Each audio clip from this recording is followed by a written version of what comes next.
네, 화학적 거세라는 말 들어보신 적 있으십니까?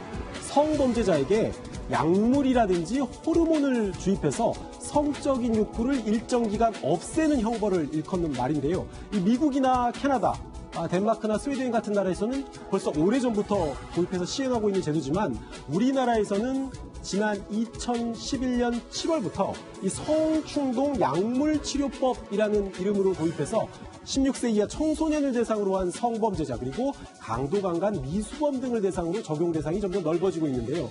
한때 이 화학적 거세를 두고 위헌 논란까지 불거졌지만 헌법재판소가 2015년 12월에 큰 틀에서 이 화학적 거세가 합헌이다 이렇게 결정을 내렸죠. 오늘 재구성할 판결에서는 이 헌법재판소의 합헌 결정 이후에 국내에서 처음으로 화학적 거세형을 선고받은 범인의 사건을 다룹니다. 이 사건은 성폭행 유죄 판결을 받고 징역 15년을 선고받은 뒤 공주치료감호소에 수용돼 있던 33살 남성 김선용이 이 감호소를 탈주한 지난 2015년 8월로 거슬러 올라갑니다. 이 성범죄 강력범이 탈주했다는 소식에 시민들은 불안에 떨어야 했고요.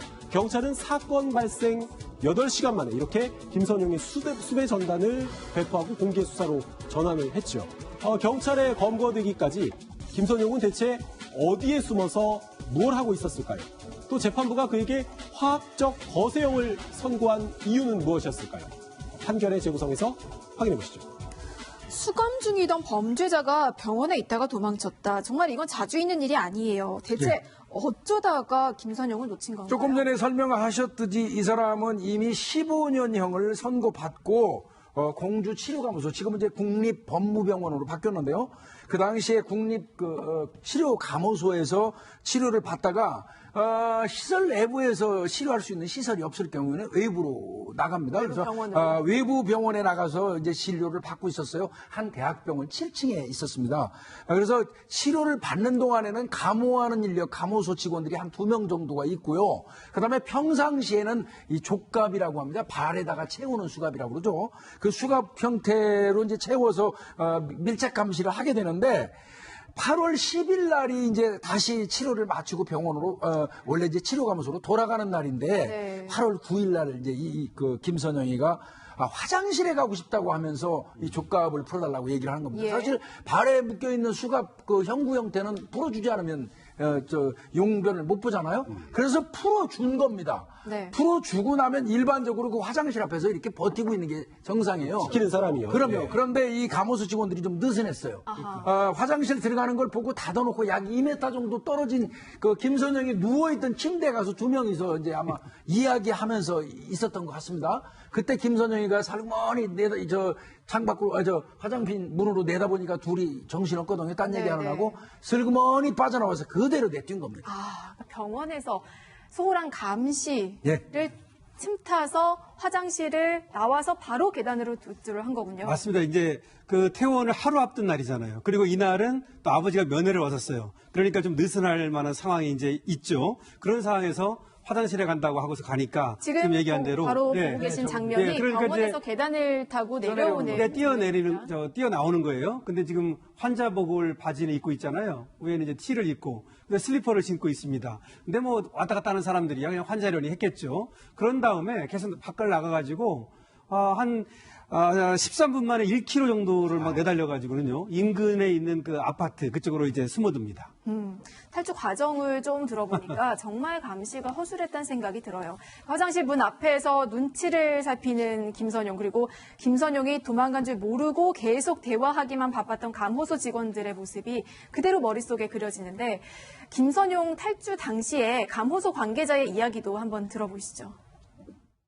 순식간에 수행으로 뛰어서 내려갔기 때문에 직원들이 뒤쳐나갔거든요. 도저히 잡을 수가 없었습니다. 그때 직원들 투입하고 하는 과정에는 자꾸 시간이 조금 지체되는 사실이죠. 빨리빨리 서둘렀으면 너무 좋아하지 않아서 아쉬운 감이 있긴 있습니다. 직원을 투입하는 과정에서도 시간이 지체됐다. 이건 또 무슨 얘기인가요? 치료감호소 측에서 이제 파악한 시각, 경찰이 파악한 시간을 보면 김선용이 탈주한 시각이 이날 오후 2시 17분입니다. 그런데 경찰서의 치료감호소 측이 신고를 한 게 1시간 30분 뒤에요. 이 황급히 신고를 해도 부족한 경찰에 판에 신고한 시간이 1시간 뒤라고요? 네, 1시간 30분 뒤에요. 그러니까 보니까 이 아파트로 이미 도주를 해버렸는데도 병원에 있던 이 감호소 직원들이 탈주 사실을 몰랐던 겁니다. 그래서 아무리 기다려도 화장실에서 김선용이 안 나오니까 그제서야 이상하다 싶어서 화장실에 들어가 봤더니 이미 김선용은 사라지고 없었고요. 그제서야 이제 병원, 그 대학병원의 정문 경비실에 연락했지만 보신 것처럼 1km를 13분 만에 뛰어가는 주력으로 나가버렸으니까 이미 김선용은 병원 밖으로 빠져나간 상황이었죠. 그런데도 바로 신고를 하지 않았습니다. 대신 이제 감호소 직원들이 자체 검거를 한번 해보자 이렇게 해서 김선용을 찾아 나섰는데 이제 추정하기로는 외부에 이제 이런 범죄자, 성범죄, 강력 범죄자를 탈주한 사실이 이제 드러나면 문책이 뒤따를까봐 두려워서 어떻게 좀 우리끼리 잡아볼까 하다가 도저히 안 되면서 사실상 김선용의 탈주 시간만 벌어주고 1시간 반 뒤에야 경찰에 신고를 하게 됐죠. 정말 말도 안 되는 상황이 벌어진 거죠. 특히나 이런 위험 인물 같은 경우는 더 유의해서 관리를 해야 되는데 그것도 안 됐고 경찰 신고도 1시간 30분이나 늦게 했다. 이게 이해가 되나요? 이 사람 같은 경우는 감호소 직원들이 얼마나 위험한 사람인지를 누구보다도 더 잘 알 거예요. 네. 그럼에도 불구하고 자신들이 문책받을 걸 두려워해서 자신들 인력으로 어떻게 한번 잡아보고 적당히 넘어가려다가 도저히 안 되니까 경찰 그 112에다가 1시간 30분이 넘어가지고 신고를 한 건데 사실 그 시간대에 김선용이가 도망치려고 했으면 아마 거의 서울까지 올라왔을 거예요. 일단은 김선용이는 그대로 엿대가지고 도망간 다음에 아까 보시다시피 밑에는 환자복 아닙니까? 어떠한 형태로건 주목받을 수 있으니까 인근에 있는 아파트로 갑니다. 네. 아파트에 가면 다 아시겠지만 의료 수거함이 있어요. 헌옷 같은 거 이렇게 네, 헌옷 같은 거 넣어놓는 의료 수거함에서 옷을 좀 훔칩니다. 그래서 흰색 반팔 티셔츠하고 푸른색 계열의 바지를 훔쳐서 그 아파트 2, 3층 그 복도에 들어가가지고 갈아입고 도주를 하고 이제 시내 깊숙이 침투를 하는 거죠. 아하. 그러니까 병원을 나와서 바로 아파트 단지로 가서 의류 수거함에 있는 옷을 꺼내 입고 환복을 했다. 근데 아파트에는 사람이 상당히 많았을 것 같은데 그 당시에 김선용을 의심했던 사람은 없었던 거예요? 아파트 시간 자체도 시간이 낮 시간이라고 하면 사실은 사람들이 거의 없는 상황이죠. 있어도 어르신들을 중심으로 있는 거고. 물론 이제 주민들은 좀 옷가지가 흐트러져 있는 걸 보고 의심을 했다고 하는데 설마 그래라고 했다가 뉴스를 보고야 그제서야 알고. 왜냐하면 그 옷 자체가 그 환자복이기 때문에 이럴 수 있겠다. 그래서 이제 그걸 신고를 했다고 합니다. 아하. 그러니까 옷을 갈아입었다는 것은 일단 본인이 들키지 않으려는 의지가 강했던 거잖아요. 그렇죠. 당시 김선용에 대한 추적은 어떻게 이루어졌나요? 아무래도 이제 옷을 갈아입었다 이런 것들을 이제 확인하고 나서 이건 장기 도주하려고 하는 거 아닙니까? 그런 사실을 파악했기 때문에 결국은 이제 아무래도 공개 수배를 할 수밖에 없는 거죠. 그래서 탈주 8시간 뒤에 공개 수배령을 내립니다. 그 수배 전단을 전국에 배포하고요. 병원이라든지 아파트 인근 지역 CCTV를 또 사사치 뒤졌습니다. 그렇게 해서 검문 검색을 강화하고 기차역과 터미널 이런 데다가 수배 전단도 붙이고요. 네. 그다음에 이제 그 인근 주거지 그러니까 연구지라고 그러죠. 그래서 어머니 여동생은 대전 또 대구 이런 등등 이제 탐문 형사들을 급파했습니다. 그러니까 이날 또 김선용이 탈주한 날이 아버지가 이제 병원에 면회를 왔던 날이라서 혹시 아버지와 어떤 의사소통을 하고 그런 어떤 공모를 해서 이 탈주가 이루어진 것은 아닌가 이런 부분 때문에 아버지에 대한 수사도 있었는데 아버지의 혐의점은 발견되지 않았어요. 예. 아까도 언급을 했지만 김선용이 특수강간죄로 징역을 받고 복역 중인 인물이었습니다. 굉장히 위험한 인물이었는데 빨리 잡지 않으면은 추가 성범죄를 저지를 가능성이 높다는 말 아니겠어요? 이 사람은 일단은 공주 치료 감호소 직원들이니까 아까도 말씀드렸지만 김선용의 성향에 대해서는 누구보다 잘 알지 않겠어요? 그렇게 이 도주를 했다면 나가가지고 그 도피 자금 마련을 위해서 강력 범죄를 저지를 수 있는 소지도 충분히 있고요. 네. 그리고 무엇보다도요, 이 사람의 어떤 치료 목적이 뭐였냐면 성조절 장애입니다. 이 사람의 그 대학병원 가서 치료한 이유도 이명이라고 얘기하는데 여러 가지 복합적으로 보면 성조절 장애가 있는 사람이거든요. 그렇다면 이 사람이 밖에 나가서 제일 먼저 범행에 착수하는 거는 성범죄일 가능성이 농후한 거죠. 아하. 김선용이 갈 만한 지역에는 일단 형사들이 배치가 됐겠고 또 경찰의 추적은 계속됐지만 그 당시에 김 씨의 행적이 상당히 묘연했다고 합니다. 경찰이 못 찾았던 거죠. 대체 어디 있었던 거예요? 경찰은 김선용이 대전 시내를 빠져나갈까봐 이제 뭐 버스터미널이라든지 뭐 기차역이라든지 이런 데를 지켰고 또 가족들이 연고지라든지 이런 부분에 이제 형사들을 급파하긴 했는데 김선용은 아직 대전시를 벗어나지 않은 상황이었습니다. 네. 아마 도피 자금이 없었기 때문으로 보이는데 첫날 밤은 대전 시내에 있는 한 학교에서 노숙을 했어요. 그리고는 다음 날 오전 9시 30분쯤에 도피 자금을 마련하려고 여성 혼자만 있는 한 가게에 침입을 합니다. 침입을 해서는 길에서 주운 둔기를 가지고 여성을 위협하면서 가게 문을 일단 닫게 했고요. 휴대전화를 먼저 뺏었습니다. 신고하지 못하게요. 그런 다음에 내가 뉴스에서 나왔던 그 탈주범이다. 돈을 모두 내놔라. 이렇게 협박을 했는데 여성이 공포에 질려서 소리를 지르고 돈이 없다고 하니까 뭐 공격을 한다거나 아니면 도주하거나 이런 게 아니라 김선용의 선택은 이 여성에게 달려들어서 성폭행을 하는 거였습니다. 그러니까 결국 성범죄 때문에 수감됐고 탈주했다가 탈주한 지 바로 그 다음 날에 또다시 성폭행을 저지른 거죠.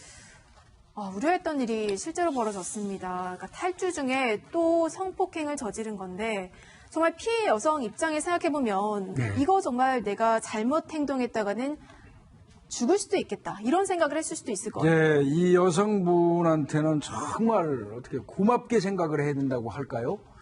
이분이 이제 본의 아니게 급습한 김선용으로부터 성폭행을 당했지 않습니까? 그러면 얼마나 그 참담한 심정이었겠어요. 네. 그럼에도 불구하고 제2의 제3의 김선용이가 나간다면 범행이 있을 걸로 생각이 들었던 것 같습니다.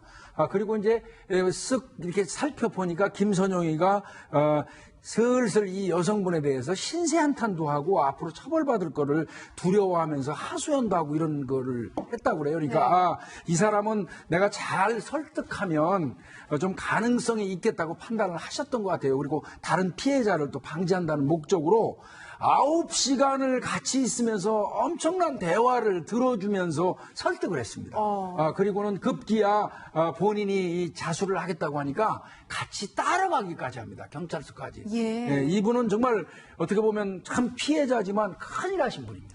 그러니까 저 같으면 바로 몰래 신고를 했을 것 같은데 이 여성분은 정말 용기도 대단하고 차분하게 이 김선용의 심리를 안정시키는 데 주력을 했던 거네요. 맞습니다. 이제 김선용이 순간적으로 뭐 삶의 해이를 느꼈는지 신세한탄을 하고 하니까 지금 얘기한 것처럼 자수를 이제 권유를 한 건데요. 굉장히 침착한 것 같아요. 그러면서 또 아무래도 자수한다고 하다가 혼자 나가면 또 다른 데로 갔을 수 있으니까 같이 경찰서까지 동행을 하고 했거든요. 그래서 김선용이가 결국은 이제 경찰서에 전화를 해서 1시간 후에 자수를 하겠다 하고 나서는 실제 이제 경찰서로 이제 연락을 해서 그렇게 자수가 됐습니다. 그러니까 여성의 침착함이 정말 빛나는 순간이었어요. 다른 범죄 가능성을 줄이고 또 자백까지 이끌어내는 현명함을 보여줬는데 이 여성은 마음이 어땠을까요? 네, 이게 다행인지 불행인지 이 김선용이 경계성 인격 장애가 있습니다. 그러니까 말하자면 이렇게 잘 다루는 거죠. 그러니까 그 여성이 굉장히 잘 다루신 겁니다. 그러니까 이거 만약에 이게 서로 잘 안 맞은 거죠. 그런 면에서는 잘 안 맞았으면 또 어떤 행동을 했을까요? 왜냐하면 갑자기 폭력적으로 변할 수 있었는데